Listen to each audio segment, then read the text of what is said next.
একমাত্র ছেলে ইসমাইল আদুরের সন্তান। বাবা ইব্রাহিম থাকে সিরিয়াতে, ইসমাইল থাকে মক্কা নগরীতে। আল্লাহু আকবার বলো। ইসমাইল আলাইহিস সালাম, সংক্ষেপ করছি আলোচনা, বিয়ে করে বাবার কাছে চিঠি পাঠাইলেন, বাবা গো তোমার ছেলে ইসমাইল বিয়ে করেছে, আসো গো বাবা ছেলের বউ দেখে যাও। ইব্রাহিম বুড়া মানুষ, বড় কষ্ট করে মনে বড় আকাঙ্ক্ষা ছেলের বউ দেখবে, মনে আকাঙ্ক্ষা নিয়ে গোরাসোয়ার হইয়া সিরিয়াত থেকে মক্কা নগরে এসে ঘরের সামনে, বাড়ির সামনে ডাক দিলেন, ইসমাইল বাড়িতে আছো? ঘর থেকে বিবি সাহেব জবাব দেয়, কে এত বড় দুঃসাহস আমার স্বামীকে নাম নিয়ে ডাকে? এই সাহস পাইল কই? আচ্ছা, যত বড়ই হোক বাবা কি সন্তানের নাম লইয়া ডাকার অধিকার আছে না? বাবা যদি নাম লইয়া ডাকে, মা যদি আপনাকে নাম লইয়া ডাকে, আপনি ডিসি সাহেব হয়ে গেছেন, বাবা তো আপনাকে নাম নিয়ে ডাকে, মা নাম নিয়ে ডাকে। বলুন, মা বাবার নাম নিয়ে ডাকটা শুনলে সন্তানের মনে শান্তি লাগে না অশান্তি লাগে? বাবা আমার মা নাই, আমার বাবা আছেন, বুড়া মানুষ, এখনো বাড়িতে গেলে রাত্রে তো আর দেখে না, মাহফিল শেষ করে 2টা, 2:30, 3টাও কোনোদিন বাড়িতে যায়। সকালবেলা দেখা হলে জিজ্ঞেস করে, বাবা আজকে কই গেছিলে? কই গেছিলে?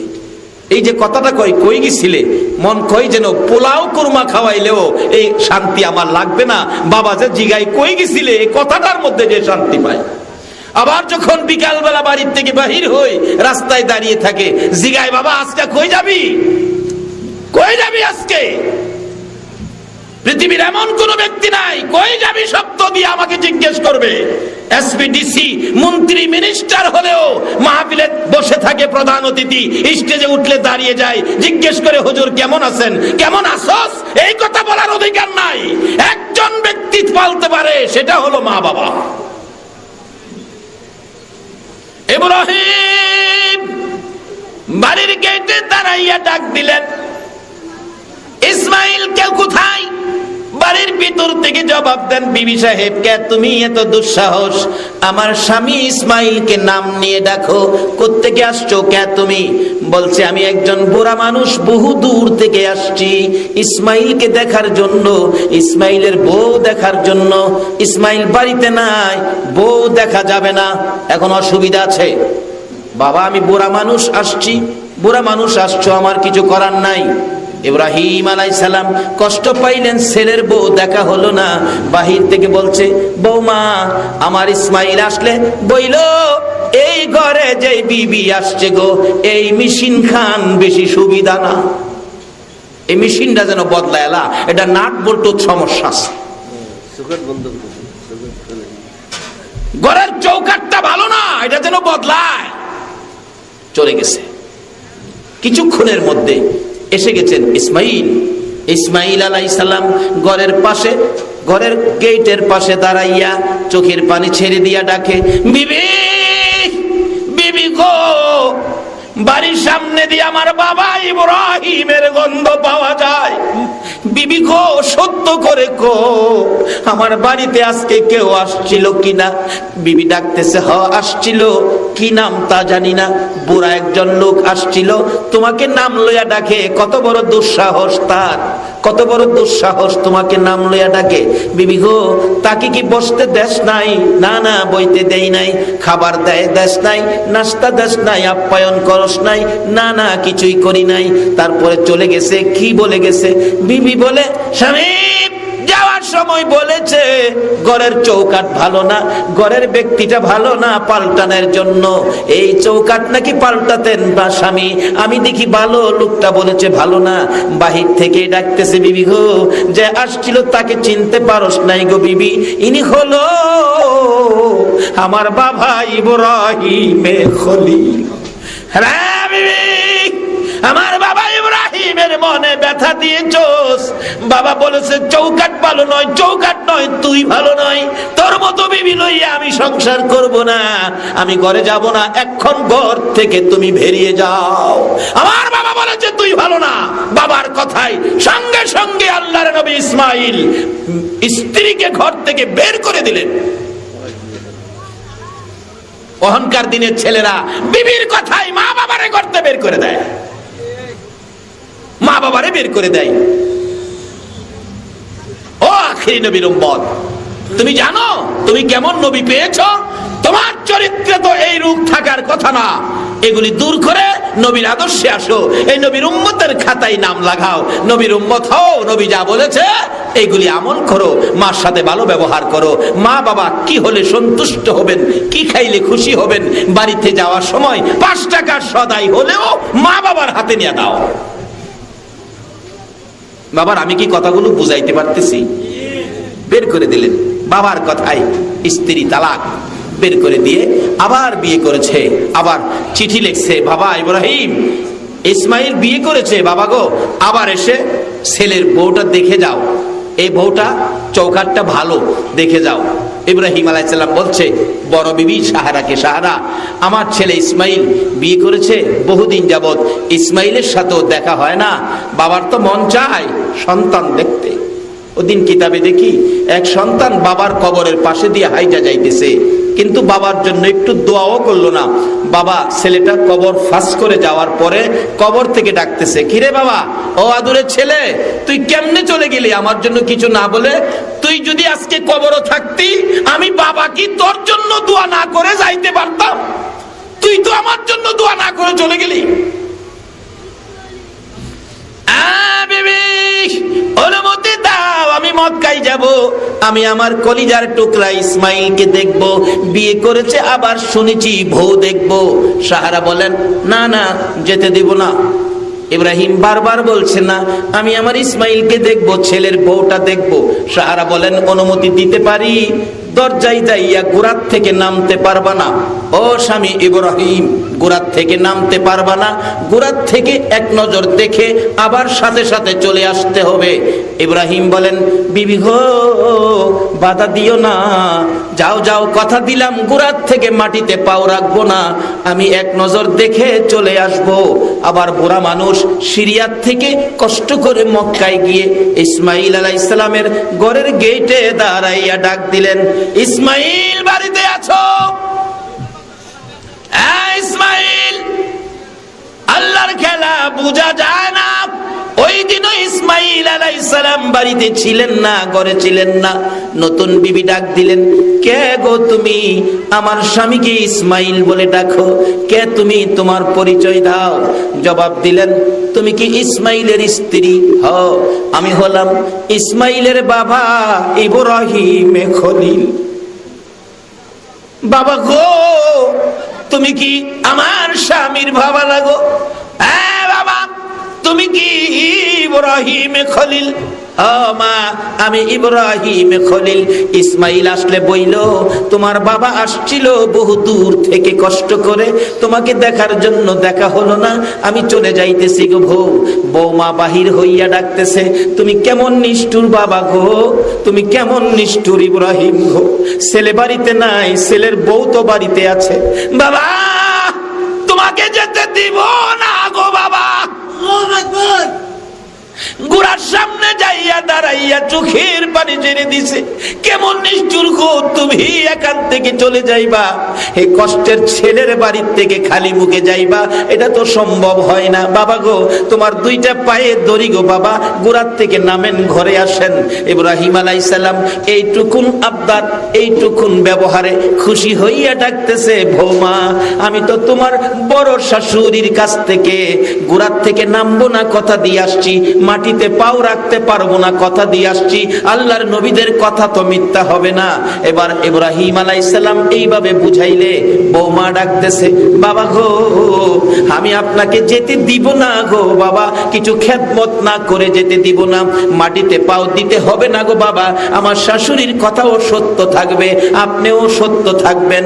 ওই ইসমাইলের বিবি ঘরের ভিতর থেকে ধাক্কাইয়া বড় একটা পাথর গোড়ার পাশে নিয়ে দিলেন, বাবা গো মাটিতে পাও দিয়েন না, পাথরের উপরে দাঁড়ান। আল্লাহু আকবার। ইয়া রাসূলুল্লাহ,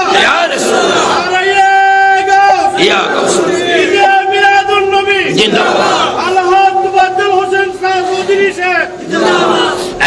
বাবা শাশুড়ির সাথে কথা যেন জুট না হয়, আমি বৌমা পাথর সামনে দিলাম, এই পাথরের মধ্যে দাঁড়ান বাবা, মাটিতে পাও দিতে হবে না। ইব্রাহিম বউয়ের ব্যবহার দেখে সন্তুষ্ট, পাথরের উপরে দাঁড়াইলে হাত মুখ ধোয়াইলেন, পাও গুলি পানি দিয়ে ধোয়াইয়া এবার মাথার চুল দিয়ে ইব্রাহিমের পাও গুলো মুইসা দিয়ে ডাকতেছে, বাবা গো খালি মুখে যেতে দিব না গো বাবা, কিছু খাবার হাতে দিলে খাবার টুকুন খেয়ে গোড়ার উপরে উইটা আবার যখন চলে যাইতেছে আর বলতেছে, বৌমা আমার ইসমাইল আসলে বইল, আমি এসে গেছি, আমি বড় খুশি হলাম, তোমার ব্যবহারে আমি সন্তুষ্ট হলাম, এবারের ঘরের চৌকাটটা বড় ভালো গো, চৌকাট যেন জীবনে আর না বদলাই, এই চৌকাটের জন্য আমি ইব্রাহিম দোয়া করে গেলাম। বলুন শ্বশুর শাশুড়ির দোয়া বউয়ের জন্যই উপকার হয় কিনা? আল্লাহু আকবার বলো। আরে মা বোনেরা, শ্বশুর শাশুড়ির দোয়া নিও, তুমিও তো একদিন শ্বশুর শাশুড়ি হইতেছো, তুমিও তো একদিন হইতেছো। তুমি যদি তোমার শ্বশুর শাশুড়ির খেদমত করো, তোমার ছেলের বউ এসেও তোমাদের খেদমত করবো। এখন খেদমত করে না, এক বেচারা ছোট্ট ছেলেরে জিগাই, বাবা তুমি চাকরি করে চাকরির বেতনের টাকাটা তুমি কি তোমার আম্মুর কাছে দিবা না? কয় না, আম্মুর কাছে দিব কেন? কার কাছে দিবা? আমার স্ত্রীর কাছে দিব। কও কি তুমি এখন এত বড় কথা?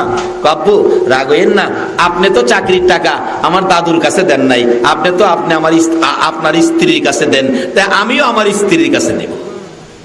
কই কি রে, শিক্ষা পাইলো কি যে হইব, যে যেটা করে এটাই তো পাইবো, এর বেশি পাইবেন না তো। আরেক বেচারা বাবা বুড়া হয়ে গেছে, খাইতে গেলে মুখের থেকে লালা পয়রা যায়, ভালো বাসনে ভাত দেয় না, আলগা করে রাখে, একটা মাটির বাসন কিনে মাটির বাসনের মধ্যে এক মাপে প্রত্যেক দিন ভাত দেয়। বুড়া বাবা ভাত খাইয়া কয়, আবারে আজকে আমারে মাইপা ভাত খাওয়াস? আরে তুই ছোটকালে যদি একটা কমলা চাইছস, আমি বাবা 4টা কমলা দিছি, একটা টাকা চাইলে 10টা টাকা দিছি, আর আমারে মাইপা ভাত দেস? ভাত খাইয়া পেটটা ভরে নাই, পেটের খিদা দূর হয় নাই, মাটির হানুক হাতে নিয়ে কাঁদতেছে, আল্লাহ এত কষ্ট করে ছেলে লালন পালন করছিলাম, আমার এই কষ্ট দিত, মাটির হানুকটা হাতের মধ্যে, আর 4টা ভাত দিলেই তো আমার খিদাটা নিবারণ হইতো, শান্তি পাইতাম। এই কান্নাকাটি দেখে নাতি একটা ছোট্ট নাতি পেলাম, দাদার সাথে সম্পর্ক ভালো থাকে। আমাদের চন্দনায় আসেনি এরকম ব্যাপার, দাদার সাথে নাতির একটা সম্পর্ক, দাদা নাতিরে আদর করে, দাদাও নাতিরে আদর করে, নাতিও দাদার সাথে রাত্রে ঘুমায়। দাদার কান্না দেখে 7-8 বছরের নাতি দৌড়ে এসে, দাদা কি ব্যাপার তুমি কাঁদতেছো? ভাই দুঃখে কান্দি, তোর বাবারে এত কষ্ট করে লালন পালন করলাম, আজকে তোর বাবা আমারে মাটির হানুকে মাইপা ভাত দেয়, বাতে আজকে খিদা নিবারণ হয় নাই, পেটটা ভরে নাই রে ভাই, ব্যথাই কাঁদতেছি। তাই নাকি? নাতিও বড় টেটনা, হ্যাঁ মাটির হানুক লইয়া দৌড় মারছে, ভাত আনতো। দাদাটা, হে নাতি যাইস না, যাও তো দেয় তুইলা, আবার গেলে তো নাও দিতারে। হ্যাঁ উঠানে গিয়া হাত থেকে বাসন ফালাইয়া ভাঙে গেলেছে। মাটির হানুক চিনেন না? এখানে আপনারা কি করেন? বাসন, মাটির বাসন হাত থেকে ফালাইয়া ভাঙে গেলেছে।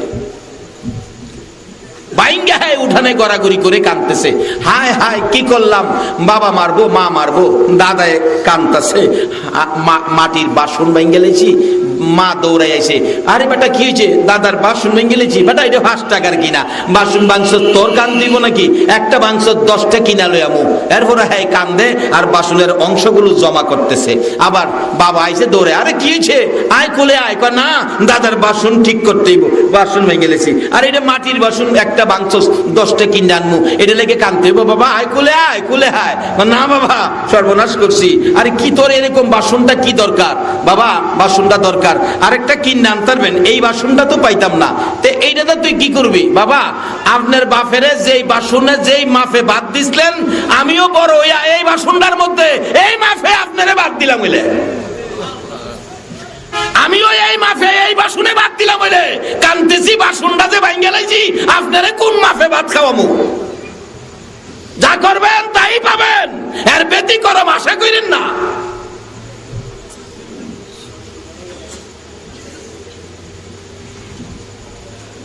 বাবারা কষ্ট হইতেছে আপনাদের?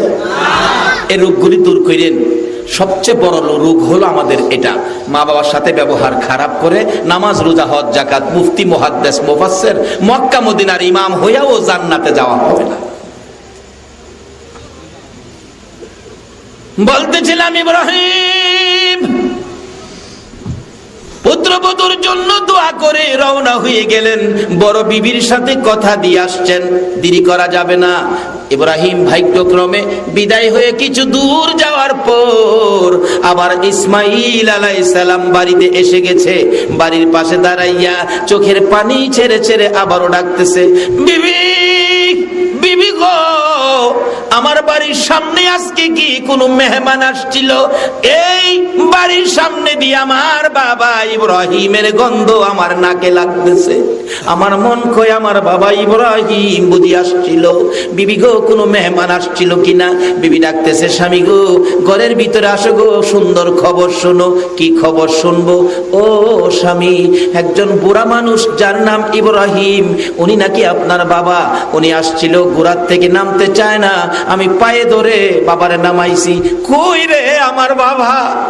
ইব্রাহিম আলাইহিস সালাম কই? ইসমাইল কান্দে, বিবি গো আগে কো আমার বাবা কই, আমি বাবারে দেখবো। 12টা বছর পার হয়ে গেছে, এক নজর বাবারে দেখি না। আমারে আগে ঠিকানা দে, বলে দে কোন ঘরে কোন রুমে আমার বাবা গো, আমি এক নজর দেখি। বিবি ডাকতেছে, স্বামী আসো, বাবা নাই গো। বাবারে যেই পাথরের মধ্যে নামাইছি, এই যে দেখো পাথরে বাবার পায়ের দাগ রয়ে গেছে। ইসমাইল আলাইহিস সালাম বাবার পায়ের দাগ পেয়ে খুশি হলেন, অন্তর যেন জুড়াইয়া গেলেন। এবার পাথরের মধ্যে দাগ এখনো আছে, যেই পাথরটা খানায়ে কাবার দরজার পাশে, খানায়ে কাবার দরজার পাশে গ্লাসের ঘেরাও করে রাখছে, যার নাম মাকামে ইব্রাহিম। স্বামী গো, আমি তো বহুত কিছু করেছি গো স্বামী, হাত মুখ ধোয়াইলাম, পাও ধোয়াইলাম, মাথার চুল দিয়ে পাওয়ার পানিগুলো মুছে দিলাম, কিছু নাস্তা পানি খাওয়াইলাম। আমার বাবা খুশি হইয়া আমার জন্য দোয়া করে গেছে গো স্বামী। আর যাওয়ার সময় একটা কথা বলেছে, এই কথাটা কি বললো আমি বুঝতে পারি নাই। কি বলেছে? কি বলেছে রে বিবি? স্বামী ইসমাইল, আমার বাবা ইব্রাহিম বলেছে তোমার স্বামী আসলে বইলো ঘরের চৌকাট বড় ভালো, এই চৌকাটের জন্যই আমি দোয়া করে গেলাম, জীবনে যেন চৌকাটটা না বদলাই। স্বামী গো, তোমার কাছে জানতে চাই, ইব্রাহিম বলেছে এই কথাটা তুমি নাকি ভালো জানো, ভালো বুঝো, বলো গো এটা কি বলেছে আমি জানতে চাই। ইব্রাহিম আলাইহিস সালামের এই কথাটুকুন তো আমি বুঝতে পারলাম না গো স্বামী। ইসমাইল চোখের পানি ছেড়ে দুইটা হাত বাড়াইয়া ডাকি, বিবি বিবি গো, আয় আমার বুকে আয়। এটা চৌকাটের কথা বলে নাই, তোমার কথা বলেছে। তোমার ব্যবহারে আমার বাবা খুশি হইয়া তোমার জন্য দোয়া করে দুনিয়া ও আখিরাতের ভালোবাসার দরজা খুলে দিছে। আয় আমার বুকে আয়, আয় আমি তোরে ভালোবাসা দেই। আমার বাবারে খুশি করে দোয়া পাইছোস, আমি স্বামীর কাছ থেকে ভালোবাসার দরজা খুলে নিয়ে গেছোস। আমার বাবা ইব্রাহিম তোমার জন্য প্রাণ ভরে দোয়া করে গেছে। সেই বংশ থেকেই তো এই বাবার দোয়া পাইয়া যে বংশ দুনিয়াতে বিস্তার করেছে, এই বংশ থেকেই জন্ম হয়েছে নবী মুহাম্মাদুর রাসূল। সেই নবীর আদর্শ, মা বাবার খেদমত, মা বাবার সাথে ভালো ব্যবহার, মা বাবার জন্য কিছু করতে হবে। বলুন এই নবীর কথা মানা আমাদের দরকার আছে কিনা? বাবারা, বিবির কথাই মা বাবাকে ঘর থেকে বের করা যাবে না, মা বাবার কথাই বিবিকে ঘর থেকে বের করা যাবে, তাতে কোনো অন্যায় হবে না। আসুন মা বাবা কি সম্পদ আমরা ভালো করে জেনে নেই। দুনিয়ায় থাকলে মা বাবাকে খুশি করার কিছু কাজ, টাকা নাই 10টা টাকা হলেও মা বাবার জন্য কিছু সদাই নিয়ে যায়েন মা বাবাকে খুশি করার উদ্দেশ্যে। আর যদি মা বাবা দুনিয়ায় না থাকে, তাহলে প্রত্যেক দিন নামাজ পড়ে নামাজের শেষে দুইটা হাত বাড়ায় ডাকেন, রব্বির হামহুমা কামা রব্বায়ানি সগীরা। বলুন এই দোয়া মা বাবার উদ্দেশ্যে কোরআন শরীফে কে শিক্ষা দিয়েছে? জোরে বলুন কে? বাবা, এই মা বাবার জন্য দোয়া করা আমাদের দরকার আছে কিনা? মসজিদের ইমাম সাহেব দোয়া করবে, কবুল হতে পারে নাও হতে পারে। বাইতুল মুকাররমের খতিব দোয়া করবে, নাও হতে পারে কবুল। কিন্তু আপনি যখন মা বাবার উদ্দেশ্যে হাত বাড়াবেন ফজরের নামাজ শেষে সূরা ইয়াসিন তেলাওয়াত করে, আল্লাহ আপনার দোয়া 100% কবুল। আল্লাহর কসম, সন্তানের দোয়া মা বাবার জন্য কবুল, একটুও ফেরত যাবে না। আল্লাহু আকবার বলুন। তার বাস্তব আপনি নিজে চিন্তা করেন। আপনার পিঠের মধ্যে খাও যাইতাছে, পিঠের মধ্যে খাও যাইতাছে, খাও জানি বুঝেন না, চুলকানি আর কি, পিঠের মধ্যে খাও যাইতাছে। এখন যদি আমারে কোন পিঠের খাও জানি খাজাই দিতাম, আপনি খাজাইতাছে ডাইন দিকে, আমি গিয়া খাজান শুরু করুম বাম দিকে। খাজাইতাছে ঘাড়ো, আমি গিয়া খাজানি দেম কোমরও। কারণ আমারটা তো টার্গেট জানা নাই, টার্গেট মতো হাত যাবে না। আচ্ছা বলুন, আপনার পিঠের খাউজানি আপনার হাতটা যখন যাবে, খাউজানির থেকে এদিক সেদিক যাবে না জায়গা মতো যাবে? আপনার বাবার জন্য, মায়ের জন্য আপনি যখন দোয়া করবেন, এই দোয়া অন্তর থেকে আল্লাহর আরশে যোগাযোগ হয়ে যাবে। মসজিদের ইমাম সাহেবের দোয়া, বক্তা সাহেবের দোয়া, তুফাজ্জলের দোয়া, বাইতুল মুকাররমের খতিবের দোয়া কবুল হতে পারে, নাও হতে পারে। সন্তানের দোয়া মা বাবার জন্য 100% কবুল। এখন দোয়া করবেন কই? দোয়া করার পরিবেশ হলো নামাজ। নামাজে যেতে হবে, নামাজটা পড়ে দুইটা হাত বাড়ায় কান্দেন, রব্বির হামহুমা কামা রব্বায়ানি সগীরা। এই দোয়াটা তো মসজিদের ইমাম সাহেবের শিক্ষা দেয় নাই, শিক্ষা দিছে সন্তানের। সন্তানের জন্য এই শিক্ষা, এই দোয়াটা আল্লাহ পাক বলছে তোমরা তোমাদের মা বাবার জন্য এই দোয়াটা করো। এখন একটা পরিবেশ করি, পরিবেশটা হলো নামাজ। নামাজে গিয়ে নামাজ শেষ করে এই দোয়া করা, বলুন আমাদের দরকার আছে কিনা? আগে আগে কই যাইতে হবে? কই যাইতে হবে? অন্ত মসজিদ আমরা চিনি না, মসজিদ আমরা চিনি। দুনিয়ায় কাউন্টার সার্ভিস, চট্টগ্রাম শহরে যায় দেখেন খালি কাউন্টার সার্ভিস গাড়ি, ঢাকা শহরে যায় দেখেন কাউন্টার সার্ভিস, আমাদের ভৈরবেও কাউন্টার সার্ভিস চলছে। আল্লাহ কয় তোমরা কাউন্টার সিস্টেম চালাইছো, আমিও তো কাউন্টার সিস্টেম আগেই চালাইছি। আমার জান্নাতে যাওয়ার কাউন্টার হলো মসজিদ। মসজিদ হলো জান্নাতের কাউন্টার সার্ভিসের টিকিট। জান্নাতে যাওয়ার গাড়ির কাউন্টার হলো মসজিদ। এখান থেকে মসজিদে যাইয়া জান্নাতে যাইবার আশায় নামাজে দাঁড়াইবেন, আল্লাহু আকবার। আল্লাহ বলেন নামাজে দাঁড়ানোর সাথে সাথে বান্দা তোর জীবনের গুনাহগুলো মাথার মধ্যে গাঁঠুরি বানায়া দিলাম। যখন রুকুতে যাবেন গুনার গাঁঠুরি পড়ে যাবে, সেজদাতে যাবেন আল্লাহ ঘোষণা দিবে ইন্না সাজিদা ইয়াসজুদু ফি কদামাইর রহমান। বান্দারে 70 বছরের গুনাহ লইয়া নামাজও খারিসলি। ও ট্রাক ড্রাইভার, বাস ড্রাইভার ভাইরা, তোমরা ভালো কাজে যাও, আল্লাহ তোমাদেরকে হেফাজতে রাখবে। আল্লাহর কসম, ভালো কাজ করো, বিপদ মুক্ত রাখবে। রাস্তাঘাটে কত অ্যাক্সিডেন্ট দেখি, এই বিপদ তোমার উপরে আসতে পারে। বাবা আল্লাহর ওলি খাজা বাবা রুহানি ফায়েজের আশা করো, আর নবীর ভালোবাসা দিয়ে 5 ওয়াক্ত নামাজ পড়ো, অবশ্যই তোমরা বিপদ মুক্ত থাকবে। নবীকে অবিশ্বাস করা হবে।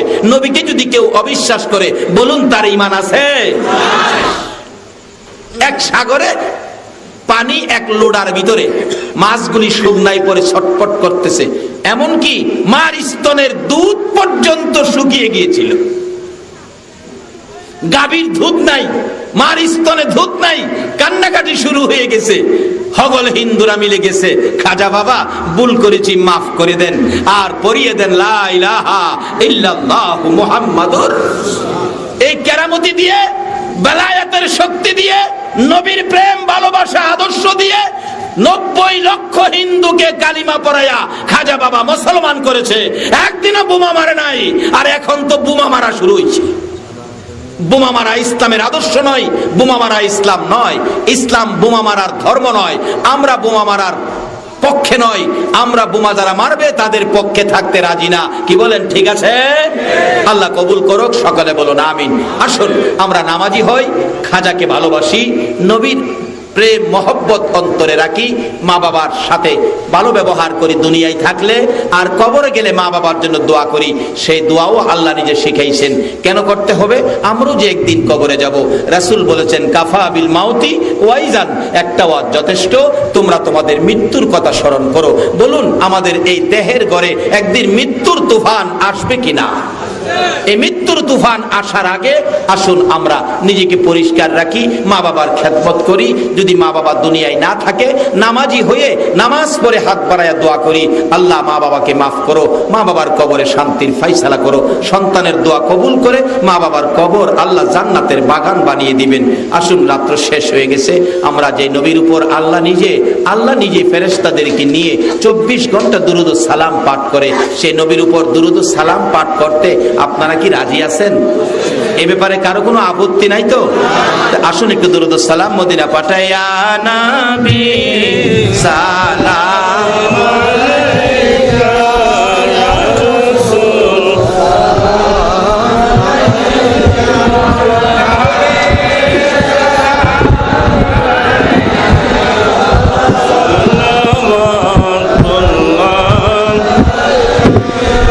एक नजर शाहे मदीना या नबी सलाम अलैका या रसूल सलाम अलैका या हबीब सलाम अलैका सय्यदी या रसूल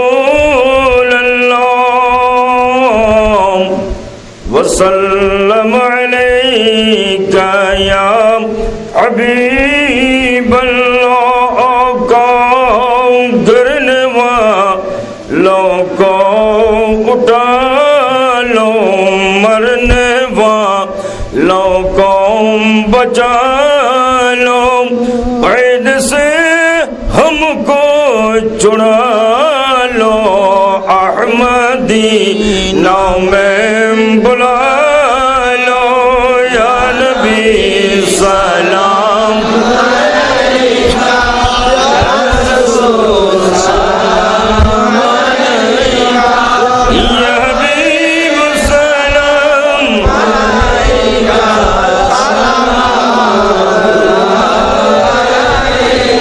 अभी मौका तसव्वुर न है या ले तो रसीना मेरे और जो मोहम्मद मेरे जो जो मदीना या नबी सलाम अलैका या रसूल सलाम أنفسنا وإن لم تغفر لنا وترحمنا لنكونن من الخاسرين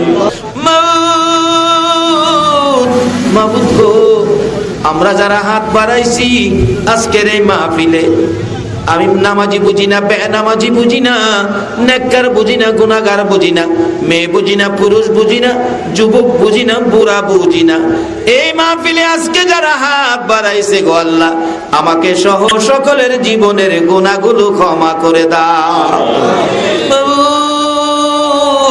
মাবুদ রে, ক্ষমা চাইলাম জীবনের গুনাহ, ক্ষমা যদি না দাও কবে জানি মৌতের চিঠি দিয়ে আজরাইল পাঠাইয়া দাও, কবে জানি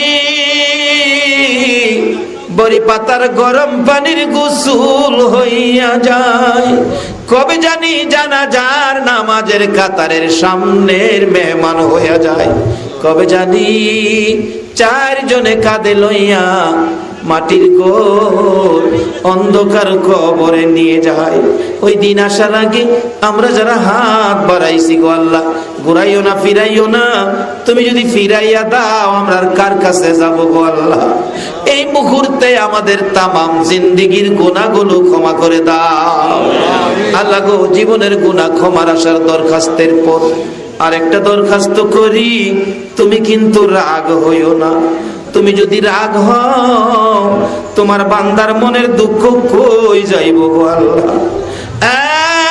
মাবুদ, আমি জানি না হাজার হাজার মানুষের মধ্যে কার মনে জানি কি দুঃখ, কার মনে জানি দুঃখ, হুজুর আমরার মা নাই গো, মা নাই মা। কার মনে জানি দুঃখ, হুজুর আমরার বাবা নাই, আমরা বাবার অভাবী। যেই বাবা সন্তানের মায়াই সন্তান কোথাও গেলে রাত্র 10টা বাজলে বাস স্ট্যান্ড যাইয়া বাবা দাঁড়াইয়া থাকতো, মা দরদি সন্তান বাড়িতে না আসা পর্যন্ত রাত্র 2টা বাজলেও দরজাটা খুইলা রাখতো গো।